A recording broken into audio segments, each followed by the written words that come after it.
আসসালামু আলাইকুম জান্নাতুল কিচেনে সবাইকে স্বাগতম জানাচ্ছি। আজ আমি আপনাদের আখের গুড় দিয়ে 3 রকমের শরবত তৈরি করে দেখাবো, 3টি ভিন্ন ভিন্ন স্বাদে। এর জন্য এখানে আমি আখের গুড় নিয়ে নিচ্ছি পরিমাণ মতো। আর এই প্রত্যেকটা শরবতই কিন্তু খেতে ভীষণ ভালো লাগে আর পেটটাও ঠান্ডা রাখে। সারাদিন রোজা রাখার পরে এইরকম 1 গ্লাস শরবত খেলে মনটাই ভরে যায়। পরিমাণ মতো গুড় নিয়ে নিয়েছি একটা বাটির মধ্যে। এবার পানি দিয়ে দিচ্ছি। পানি দিয়ে এই গুড়টাকে ভিজিয়ে রাখবো যতক্ষণ না এটা ভালোভাবে গলে যায়। আর এখানে আমি নিয়েছি তোকমা দানা। তোকমা দানাটাকে আমি ভিজিয়ে দিচ্ছি পানি দিয়ে। আমি গুড়টা ভিজিয়ে রেখেছিলাম, গুড়টা সুন্দরভাবে ভিজে গেছে, একদম গলে গেছে। এবার এটাকে আমি একটা ছাঁকনির সাহায্যে ছেঁকে নিচ্ছি, কারণ গুড়ের মধ্যে অনেক ময়লা থাকে।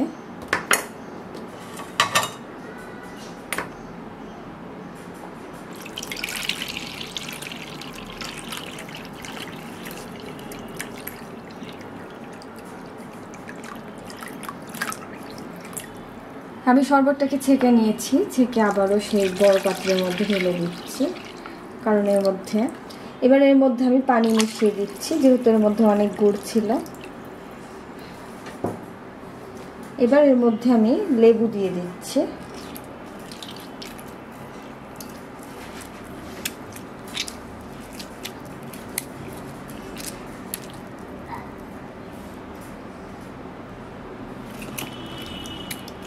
আর এখানে আমি 3টা গ্লাস নিয়ে নিয়েছি। এবার গ্লাসের মধ্যে আমি শরবত দিয়ে দিচ্ছি।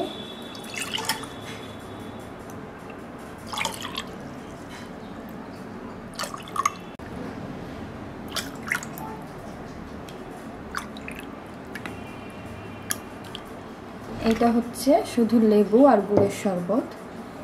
আর এখানে আমি আগে থেকেই তোকমা দানা ভিজিয়ে রেখেছিলাম, সেটা নিয়ে নিচ্ছি, নিয়ে গ্লাসের মধ্যে দিয়ে দিচ্ছি।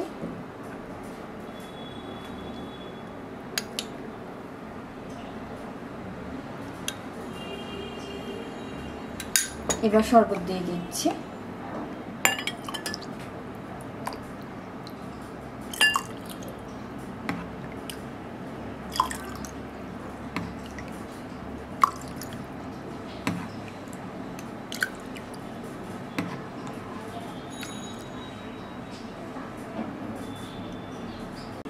আর এখানে আমি ইসবগুলের ভুসি নিয়েছি, এটা দিয়ে দিচ্ছি 1 চামচের মতো।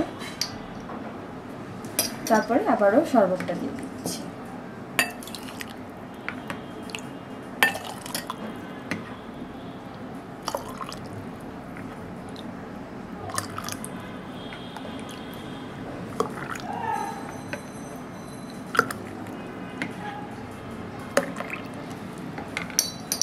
ভালোভাবে মিশিয়ে নিচ্ছি।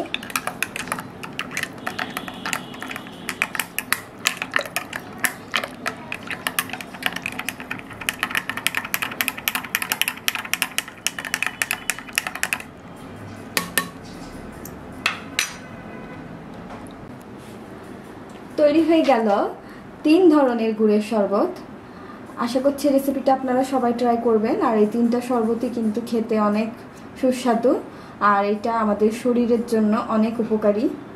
আশা করছি এই রমজানে এটা আপনারা সবাই তৈরি করবেন, আপনাদের অনেক ভালো লাগবে। আর আমার এই রেসিপিটি ভালো লেগে থাকলে আমার চ্যানেলে সাবস্ক্রাইব করুন, সাবস্ক্রাইব বাটনের পাশে থাকা বেল আইকনটিতে ক্লিক করুন। এতে করে আমার নিত্য নতুন ভিডিওগুলো আপনারা খুব সহজেই খুঁজে পাবেন। খোদা হাফেজ।